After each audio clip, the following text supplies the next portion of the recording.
آج ہم بات کریں گے انسانیت کی سب سے پرانی اور شاید سب سے خوفناک پیشین گوئیوں میں سے ایک پر۔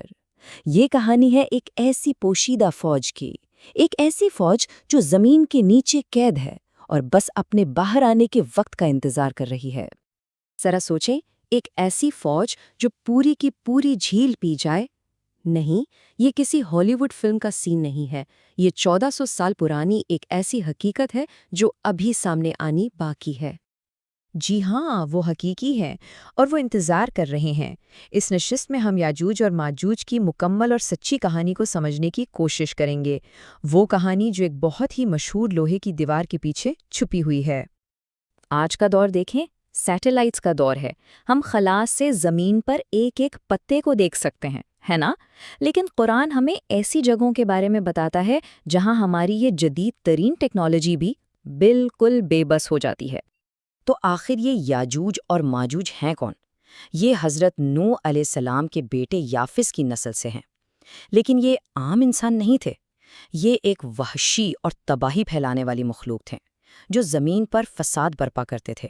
مطلب یہ صرف کوئی چھوٹا موٹا مسئلہ نہیں تھے، بلکہ پوری کی پوری تہذیب کے لیے ایک بہت بڑا خطرہ تھے۔ جہاں جاتے فصلیں تباہ کرتے، جانور کھا جاتے اور ہر طرف خون خرابہ مچا دیتے تھے۔ اب سوال یہ ہے کہ اتنی بڑی طاقت کو روکا کیسے گیا؟ تو ان کو قید کرنے کی کہانی شروع ہوتی ہے ایک عظیم بادشاہ سے، ایک ایسا بادشاہ جن کا ذکر قرآن میں ذوالقرنین کے نام سے آیا ہے۔ اپنے تیسرے عظیم سفر پر ذوالقرنین ایک دور دراز وادی میں پہنچے۔ انہوں نے دیکھا کہ یہ وادی دو بہت بڑے پہاڑوں کے بیچ میں ہے۔ وہاں کے لوگ بہت ہی خوفزدہ اور کہہ لیں کہ سادہ تھے۔ ان کی زبان سمجھنا بھی بہت مشکل تھا، لیکن خوف ایک ایسی زبان ہے جسے سمجھنے کے لیے الفاظ کی ضرورت نہیں ہوتی۔ آخر کار ترجمانوں کی مدد سے ذوالقرنین کو پتہ چلا کہ ان کے خوف کی اصل وجہ کیا ہے، اور وہ وجہ تھی پہاڑوں کے بیچ کا ایک درہ جو یاجوج اور ماجوج کے حملوں کا راستہ تھا۔ وہ لوگ اتنے بے بس اور مایوس تھے کہ انہوں نے ذوالقرنین سے کہا، ہم تمہیں اپنی ساری دولت دے دیں گے، بس ہمارے اور ان کے درمیان ایک دیوار بنا دو تاکہ وہ کبھی واپس نہ آ سکیں۔ لیکن ذوالقرنین کوئی عام بادشاہ نہیں تھے۔ انہوں نے جواب دیا، جو میرے رب نے مجھے دیا ہے وہ تمہاری دولت سے کہیں بہتر ہے۔ تم بس اپنی محنت سے میری مدد کرو اور میں تمہارے اور ان کے درمیان ایک مضبوط رکاوٹ بنا دوں گا۔ ذوالقرنین جانتے تھے کہ پتھر کی کوئی عام دیوار ان وحشیوں کو نہیں روک پائے گی۔ انہیں کسی ایسی چیز کی ضرورت تھی جو ناقابل تسخیر ہو، جو توڑی نہ جا سکے۔ تو انہوں نے دھات اور آگ سے ایک ایسی جیل بنانے کا منصوبہ بنایا جو ہمیشہ قائم رہے۔ تو تعمیر شروع ہوئی۔ ہزاروں مزدوروں نے لوہے کے بڑے بڑے بلاکس اکٹھے کیے۔ ان بلاکس کو پہاڑوں کے بیچ اس درے میں چنا گیا، زمین سے لے کر چوٹیوں تک۔ پھر بہت بڑی بھٹیاں بنائی گئیں اور اس پوری لوہے کی دیوار کو اتنا گرم کیا گیا کہ وہ دہکتے ہوئے انگارے کی طرح سرخ ہو گئی، اور آخر میں اس دہکتے ہوئے لوہے پر پگھلا ہوا تانبا ڈالا گیا۔ اس عمل سے جو چیز بنی وہ ایک خاص قسم کا مرکب تھا جو آج کی سائنس کے مطابق بھی سٹیل سے زیادہ مضبوط اور زنگ سے محفوظ ہوتا ہے۔ نتیجہ ایک ایسی دیوار جو شیشے کی طرح ہموار اور فولاد سے بھی زیادہ مضبوط تھی۔ اور یہاں قرآن کی تفصیل بہت دلچسپ ہے۔ بس نہ تو وہ اس پر چڑھ سکتے تھے اور نہ ہی اس میں کوئی سوراخ کر سکتے تھے، یعنی یہ مکمل طور پر ناقابل عبور تھی۔ اتنا بڑا کارنامہ انجام دینے کے بعد بھی ذوالقرنین نے اس کا سہرا اپنے سر نہیں لیا۔ انہوں نے اپنی بنائی ہوئی دیوار کو دیکھا اور کہا، یہ میرے رب کی طرف سے ایک رحمت ہے، لیکن جب میرے رب کا وعدہ آئے گا تو وہ اسے زمین کے برابر کر دے گا، اور میرے رب کا وعدہ ہمیشہ سچا ہوتا ہے۔ یعنی وہ جانتے تھے کہ ایک دن یہ دیوار بھی گرا دی جائے گی۔ لیکن کہانی یہاں ختم نہیں ہوتی۔ دراصل یہاں سے ایک نیا باب شروع ہوتا ہے۔ ذوالقرنین کے جانے کے بعد سے لے کر آج تک ہزاروں سالوں سے اس دیوار کے خلاف ایک نہ نظر آنے والی جنگ، ایک مسلسل جنگ جاری ہے۔ یہ ایک عجیب چکر ہے۔ وہ ہر روز اس دیوار کو کھودتے ہیں، سارا دن، یہاں تک کہ انہیں دوسری طرف سے سورج کی روشنی نظر آنے لگتی ہے۔ لیکن پھر ان کا لیڈر کہتا ہے، چلو باقی کام کل کریں گے۔ وہ یہ کہنا بھول جاتے ہیں کہ انشاءاللہ، یعنی اگر اللہ نے چاہا۔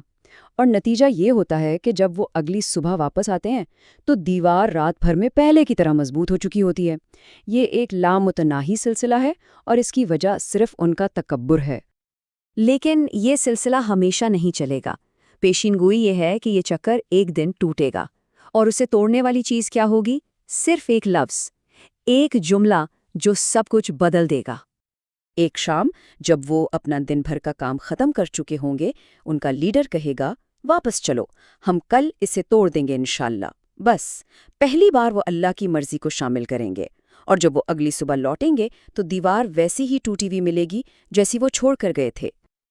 اور پھر وہ باہر آئیں گے۔ قرآن ان کے نکلنے کو کسی فوج کے مارچ کی طرح نہیں، بلکہ ایک سیلاب کی طرح بیان کرتا ہے۔ وہ ہر اونچائی سے امڑ پڑیں گے، ایک ایسی آفت جسے روکنا ناممکن ہوگا، ہر طرف افراتفری پھیلا دے گی۔ ان کی تعداد کا اندازہ اس بات سے لگایا جا سکتا ہے کہ جب ان کا پہلا لشکر بحیرہ تبریہ یعنی لیک آف ٹائبیریس کے پاس سے گزرے گا تو وہ اس کا سارا پانی پی جائے گا، پوری کی پوری جھیل خشک کر دیں گے۔